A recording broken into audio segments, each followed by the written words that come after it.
एक स्टोरी है हमारी, वो है हमारी the brave Hunter. Brave means होता है बहादुर, ठीक है, और हंटर मीन्स होता है शिकारी। तो इस स्टोरी का टाइटल क्यों दिया गया है, द ब्रेव हंटर, ठीक है। तो पढ़ेंगे ऐसे, ये देखिए हो जाएगा ब्रेव और बा, क्या हो जाएगा, और ये हो जाएगा तुम्हारा हन और टर, क्या पढ़ेंगे। तो द ब्रेव हंटर का मतलब होता है बहादुर शिकारी। तो द ब्रेव हंटर मतलब यह बहादुर शिकारी। तो ये बहादुर शिकारी तो है नहीं, ठीक है, देखते हैं क्यों नहीं है, ये बस टाइटल दे दिया गया है द ब्रेव हंटर, ठीक है। अब वंस पढ़िए, once a hunter lived in a village. तो वंस हंटर एक शिकारी, ठीक है, लिव्ड मीन्स रहता था, इन मतलब एक, विलेज का मतलब एक गांव में। तो एक शिकारी जो है एक गांव में रहता था। He used to boast of his brave hunting trips to the villagers. He used to, अब used to हम वहाँ लगाते हैं जब हम अपने बारे में कुछ कहते हैं, वहाँ पर हम लगाते हैं used to, ठीक है।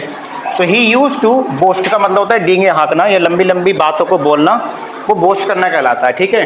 तो डींगे हाँकना, ही यूज्ड टू बोस्ट, वह डींगे हाँकता था, ऑफ हिज ब्रेव, अपनी बहादुरी के, हंटिंग, हंटिंग का मतलब शिकार का। तो अपनी जो शिकार करता था, शिकार की जो बहादुरी हुआ करती थी, उससे डींगे हाँका करता था, लंबी लंबी बातों को फेंका करता था। ट्रिप का मतलब होता है जब कोई वो हंटिंग के लिए जाया करता था, यात्रा करने के लिए। ट्रिप का मतलब यात्रा भी होता है, लेकिन कोई व्यक्ति हंटिंग करने जाता है तो उसको ट्रिप बोलते हैं, जब जंगलों में जाता है हंटिंग करने के लिए। टू द विलेजर्स, तो विलेजर्स के लिए अपनी जो हंटिंग के बहादुरी के जो किस्से हैं, ठीक है, उसको डींगे हाँका करता था कि मैं ऐसा करता था, मैंने ऐसे शिकार किया, मैंने ऐसे शिकार किया, ठीक है। फिर the villagers respected him a lot. A lot का मतलब होता है बहुत ही ज्यादा, हिम का मतलब उसे, रिस्पेक्टेड का मतलब जो है उसके प्रति रिस्पेक्ट करते थे उसकी, ठीक है। तो द विलेजर्स रिस्पेक्टेड, उसकी जो विलेजर्स हैं उसकी बड़ा रिस्पेक्ट किया करते थे जब वो अपने बारे में बताया करता था कि मैं ट्रिप पे जाता था तो हंटिंग किस तरीके से करता था, बड़ी बड़ी बातें क्या करता था। देखने क्या कहता अपने, ही मोस्टली टोल्ड एवरीवन, मोस्टली का मतलब अधिकतर, टोल्ड मतलब कहता था, एवरीवन मतलब सभी से, he too mostly told everyone, अधिकतर सभी से कहा करता था, how he had fought a lion brave handed or of killing an elephant with a single bullet.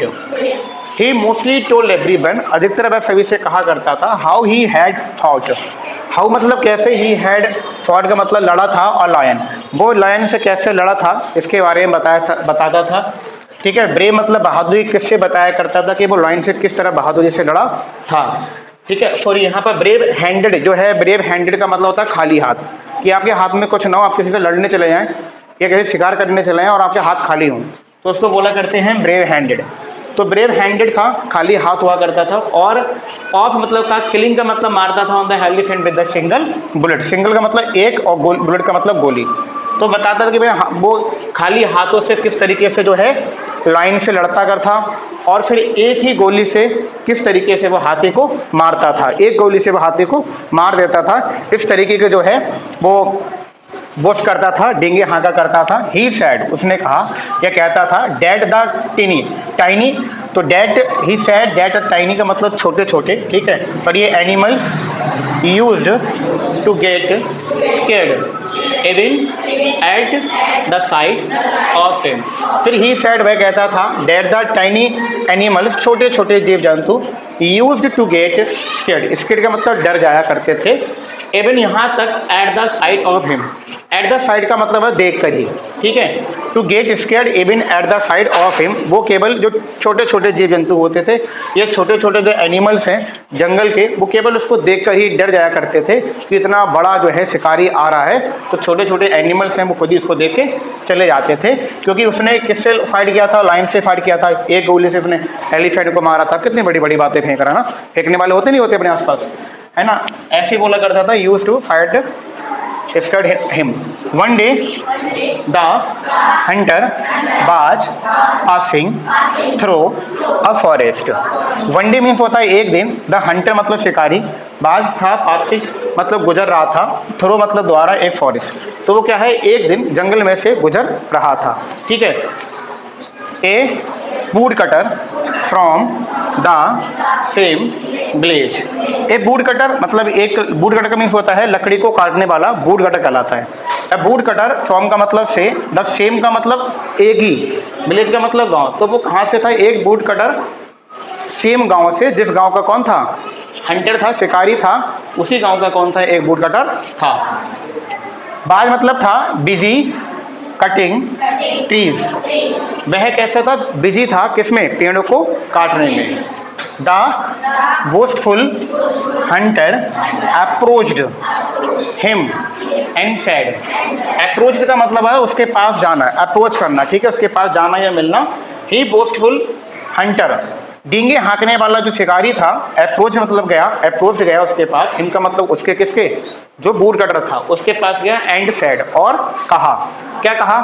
How are you, how are you, तुम कैसे हो। सिंपल सबको पता होता है। It's a fine day isn't it.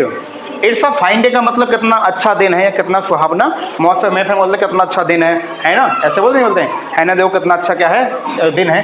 तो इजंट इट का मतलब होता है ना। तो इट्स अ फाइन डे, कितना अच्छा दिन है, इजंट इट, है ना, ठीक है। ये कहा आपका हंटर ने। Yes yes in need, yes मतलब हाँ हाँ, और इन नीड का मतलब होता है सचमुच, हकीकत में ऐसा है, हाँ हाँ ऐसा ही है। कैसा? मतलब इट अ फाइन डे, अच्छा दिन है, ठीक है। Would cutter replied yes yes in need, हाँ हाँ सचमुच ऐसा है। वुड कटर मतलब लकड़ी काटने वाले, रिप्लाइड का मतलब उत्तर दिया। वेल, वेल का मतलब बहुत अच्छा। कैन यू टेल, कैन का मतलब सकते हो, यू तुम, टेल मतलब बताना, ठीक है। क्या तुम मुझे बता सकते हो? मी का मतलब मुझे, इफ का मतलब यदि, यू मतलब तुम, ठीक है। हैव शीन देखा है, सम मीन्स कुछ, फुटप्रिंट का मतलब होता है पैरों के निशान, फुटप्रिंट मीन्स पैरों के निशान, of the lion near by. तो नियर बाई का मतलब क्या हो गया? अब देखिए वेल, बहुत बढ़िया। कैन यू टेल मी, क्या तुम मुझे बता सकते हो, if you have seen some footprint, अगर आपने कुछ पैरों के निशान देखे हों, of the lion nearby, अगर आपने पास में किसी भी लॉयन के पैर के निशान देखे हों तो मुझे बताइए। It's been months since I killed any lion, ठीक है। कह रहे मुझे बताइए क्योंकि बहुत, मंथ का मतलब महीने हो गए हैं, मैंने किसी भी लायन को मारा नहीं है। कितनी लंबी बात से फेंक रहा है। The wood cutter new, the wood cutter का मतलब लकड़ी काटने वाला, न्यू का मतलब जानता था। That the hunter, that the hunter only boasted, जो वुड कटर है वह जानता था कि जो हंटर है वो केवल क्या करता है? डींगे ही हाँकता है, वो जानता था। कौन जानता था? वुड कटर वाला। सो ही सैड, सो मीन्स होता है इसलिए, ही का मतलब उसने, सैड मतलब कहा, इसलिए उसने कहा yes a lion is in a near way den, den का मतलब गुफा, हाँ देखा है, तो कहा। सो ही सैड, इसलिए उसने कहा यस ए लाइन, एक शेर, इन अ नियर वे डेन, पास से ही गुफा में क्या है? एक शेर है। कैन आई टेक, पर ये can I take you there, I take you मतलब वहाँ, क्या मैं तुम्हें वहाँ ले जा सकता हूँ। तो can I take you there, क्या मैं तुम्हें वहाँ ले जा सकता हूँ, या फिर चलो मैं तुम्हें वहाँ ले चलता हूँ। But the scared hunter said no no, but मतलब लेकिन, द स्केर्ड का मतलब डरा हुआ, हंटर मीन्स शिकारी, लेकिन उस डरे हुए शिकारी ने, सैड मीन्स कहा, नो नो नहीं नहीं, I only just wanted to see his footprints। क्या कहा? नो नो, आई मतलब मैं, ओनली मतलब केवल, जस्ट मतलब केवल, वांटेड मतलब चाहता था, टू सी द फुटप्रिंट, नहीं नहीं मैं केवल फुटप्रिंट मतलब पैरों के निशान देखना चाहता था। कितना बहादुर है ना, इसलिए इसका नाम दिया गया the brave Hunter. And so the boastful Hunter run away from the spot, spot का मतलब उसी जगह पर जहां, जिस जगह पर बात हो रही है। And so the boastful Hunter, जो डींगे हाँकने वाला शिकारी था, और इसीलिए run away from the spot, उस स्थान से, रन का मतलब भाग गया, इसलिए वो जो हंटर था वो उस स्थान से भाग गया। तो इसलिए कहते हैं, स्टोरी बताती है कि हमें कभी बोस्ट नहीं करना चाहिए, डींगे नहीं हाँकना चाहिए कि मैंने ऐसा किया है, मैंने ऐसा किया है, मैंने ये किया था। और जब सामने बात आती है तो बिल्कुल जीरो निकलता है, तो सारी की सारी पोल खुल जाती है। ठीक है, तो इसलिए इसका नाम दिया गया द ब्रेव हंटर। क्लियर है यहाँ तक? आया समझ में? डींगे हाँकना है कभी नहीं हाँके, वरना ऐसे ही भागना पड़ेगा जैसे ये भागा था। ठीक है, नोट कर लीजिए, इसके वर्ड मीनिंग जो है सभी लिख लीजिए फटाफट।